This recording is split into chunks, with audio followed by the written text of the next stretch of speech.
Welcome to the Real News Network. I'm Paul Jay in Baltimore, and welcome to this edition of the Bennis Report with Phyllis Bennis, who now joins us from Washington, D.C. Phyllis is a fellow and director of the New Internationalism Project at the Institute for Policy Studies in D.C. She's the author of many books, including Before and After, U.S. Foreign Policy and the War on Terrorism, and Understanding the Palestinian-Israeli Conflict, a primer. Thanks for joining us again, Phyllis. Great to be with you, Paul. What are you working on? Syria, the crisis du jour in the Middle East. Of all the crises, this is the one that's the most dangerous at the moment. It's been dangerous for a while. The calls for greater U.S. intervention, as if the U.S. was not already intervening militarily in Syria through its training, 200 CIA trainers in Jordan that are training opposition figures. The U.S. is working closely with a bunch of countries in the region, Saudi Arabia, Qatar, Turkey, vetting and deciding who among the rebels should get the weapons that are going in. And of course, sending millions of dollars in, quote, non-lethal military supplies directly. But now the calls are rising, particularly in light of the original accusations that have been floating around about so-called use of chemical weapons. That's getting complicated because now it's not clear if chemical weapons were used at all. It's not at all clear whether they were used by the regime or the rebel side, or perhaps both, or perhaps neither. It's all very uncertain.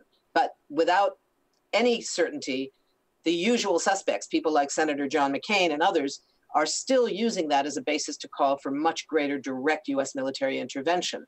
Then you have the Israeli assault on Syria over the weekend, a moment when things seemed a little odd for Israel. Now, Israel has a habit, as we know, of attacking its neighboring countries when it has some claim about its own self-defense, about its own protection, about anything. It feels it has impunity to bomb without worrying about consequences, because the U.S. is always, and again now, is there to protect it. The problem that's a little bit weird this time around is that while it may be true, and the most logical reason that the Israelis would have chosen this set of bombings over the weekend was that they were thinking, they were getting information of some sort, that this batch of missiles was headed through Syria to Lebanon for Hezbollah. And any chance to defeat or launch some kind of defeat against Hezbollah and their patron, Iran, is always in Israel's interest. That's always what they're going after. On the other hand, there is a civil war going on in Syria on Israel's border. It is thoroughly destabilizing in the whole region. We have not been hearing from the beginning of the Syrian crisis, we've not been hearing from Israel a demand to overthrow the regime in Syria, to overthrow Bashar al-Assad. And the reason is that the regime of Assad and that of his father, Hafez al-Assad, have been very convenient for the Israelis, despite all the rhetoric about this being the center of Arab resistance, etc. The reality is that there's not a whole lot of resistance going on. What these regimes have done has been to keep the Israeli-occupied Golan Heights pacified, to keep the Israeli-Syrian border quiet, to make sure that the incidents of cross-border violence are very rare and quite low level. And overall, this has been a very helpful regime, again, despite all the rhetoric. It's been helpful to the U.S. as well. The father of Bashar al-Assad participated with Bush Sr.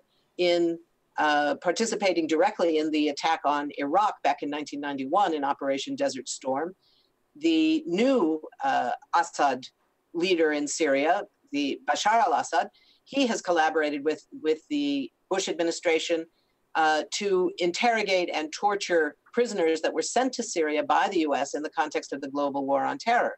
So it's been very interesting to watch Israel holding back from its usual demand for regime change. In that context, it was very odd to see this Israeli attack. And it seems that right now, the main consequence of that attack, because we've not seen any response from Israel. They didn't take the small strikes from Syria that responded to those attacks as a provocation. They didn't use that to say, you see, now you have to go in directly. They're saying that this had nothing to do with the Syrian civil war, that they don't support either side of the civil war. But it's having a huge impact domestically in the United States, as usual, because supporters of Israel are using this as one more reason why the Obama administration should go to war in Syria. So we have a bunch of really dangerous trajectories, all pointing to the fact that while President Obama himself has been very clear that he does not think escalation is the appropriate move. His opposition to escalation has been very tepid. He's been very timid, I would say, in how he has described it. Phyllis, did you see the piece by Daniel Pipes, who's a pundit, an academic, usually associated with far right-wing Israeli positions? And he wrote a couple of pieces which essentially said it's now time to shore up the Assad regime. Assad. Yeah, he said essentially let both sides kill each other without much care about what happens to the Syrian people. Now that's, again, not an unusual thing for single-minded supporters of Israel. Don't care what happens to Syrians in the context of the civil war or in the context of Israeli strikes or anything else. But what's interesting here, this is not a situation like the Iran-Iraq war of the 1980s, when the US basically sat back and said, a plague on both your houses. We're delighted with this war because we want both of you to emerge weaker than ever, to spend the lives of your young men, to spend your national treasure. We like this. And the US, of course, came in on the side of Saddam Hussein's Iraq because they were the weaker side. The difference here is that this civil war in Syria has already spilled over and threatens to do so on a much larger scale throughout the region, because there are, in fact, at least 5 separate wars being fought in Syria right now in the context of the Syrian civil war. And only one of those 5 is the war between the Syrian regime and its armed opponents on the ground. You have a regional power struggle being fought in Syria between largely Saudi Arabia and Iran. You have a Sunni Shia sectarian struggle. You have a global struggle between the US and Russia in terms of naval bases and that sort of thing. And you have the ongoing fight between the US and Israel on the one hand and Iran on the other hand over nuclear issues and other issues, all being fought to the last Syrian. So the notion that we can just sort of let this go, let them fight it out, and it won't have any impact, it's already having a huge impact. You see the impact in Iraq, where the level of sectarian violence is dramatically on the rise. You see it in places like Jordan, where the crushing weight of, it's now about 700,000 Syrian refugees are being sheltered in Jordan, and more are pouring in every day to very poor countries that don't have the resources to deal with them. And it's politically destabilizing the whole region.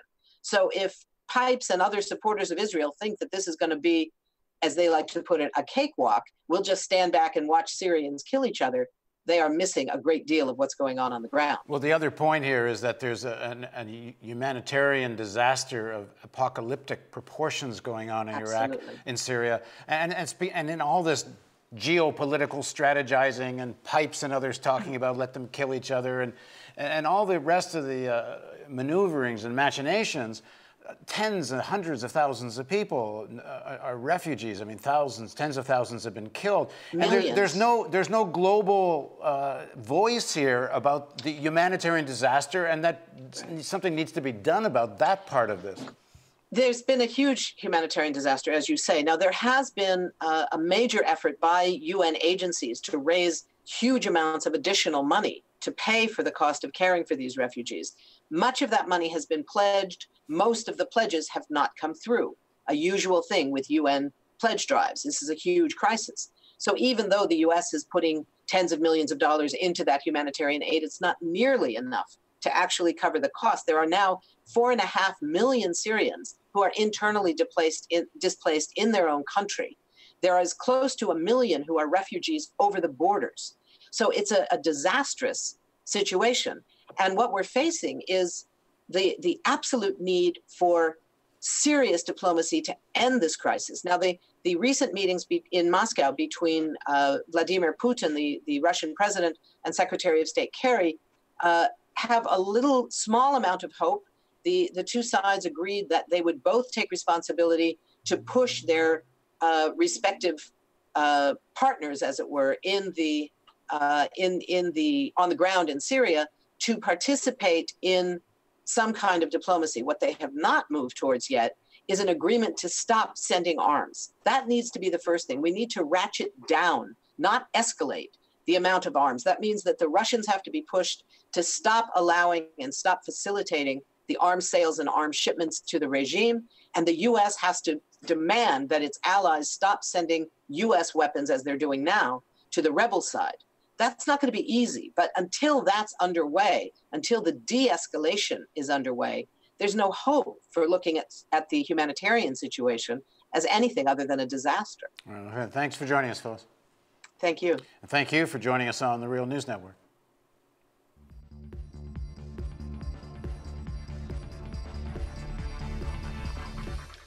Okay. Very good. Thank you, sir. Thank you very much. Let us